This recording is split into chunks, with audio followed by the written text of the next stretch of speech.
Hey guys, thanks for checking out this video. Today, I want to share with you how I made these sandpaper letters.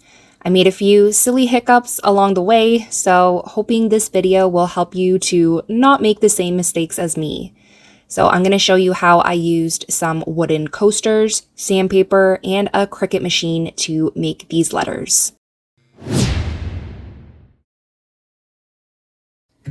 I used these wooden coasters that I had left over from another project. I got these ones off of Amazon. I'll see if I can leave a link down below for you to check out. Next, we have acrylic paint. You can find these cute little bottles at the dollar store or Walmart. I think I grabbed these ones at Walmart. These colors were used to separate the vowels and the consonants. I painted the vowels blue and the consonants red. After painting the coasters, I used a coat of Mod Podge to secure the paint and make it smoother. Then I used my Cricut machine to make the letters. Once I found the font I liked, I aligned the letters to where the sandpaper sheets would go and flipped the letters backwards. This is where I went wrong on a few of my cuts. They cut out backwards because I forgot to flip them. So something to remember so you don't waste your sheets like I did. So these sandpaper sheets I picked up from Canadian Tire. They didn't have the big sheets on hand, so I had to use these strips instead. They worked fine. I just had to be extra careful when using the Cricut machine to keep the letters aligned properly and within the allotted space of the sheets.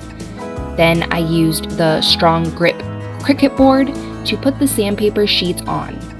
I would recommend taping it even on the strong grip. I thought the grip would be enough, but as you can see, I needed tape. Once I taped it securely to the board, I started the cut. Depending on the knife you are using, you might have to go over it 2 times. That's what I did, as I noticed some of the letters weren't cutting all the way through. I didn't use any special knife or anything, just the one that came with the Cricut machine, but I have heard over time it's good to stock up on some more Cricut knives. Once the letters were all cut, I had to be super careful when removing them. You might want to use your Cricut knife to help peel them off. As you can see, some of the sandpaper peeled off a few of the letters when peeling them out, but I went over later with a black permanent marker to fill in the spaces, and that worked well. Next, I used this Gorilla Glue. Normally, I would use my hot glue gun, and I would suggest, if you have one, using that instead for gluing the letters to the wood.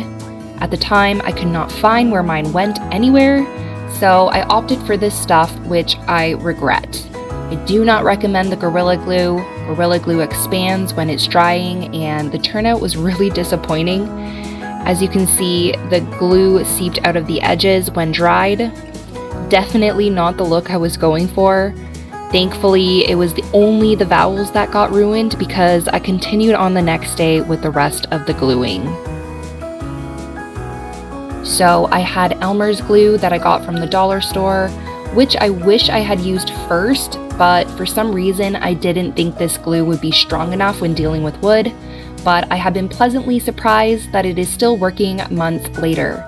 My letters have stayed securely on the wood, and there has been no peeling. So there you have it, guys. Let me know in the comments below if this video was helpful enough.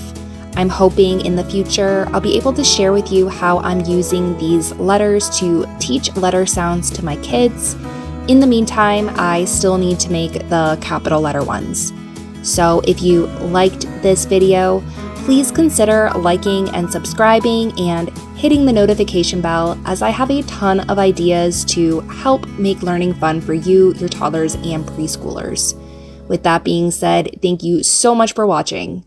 Bye!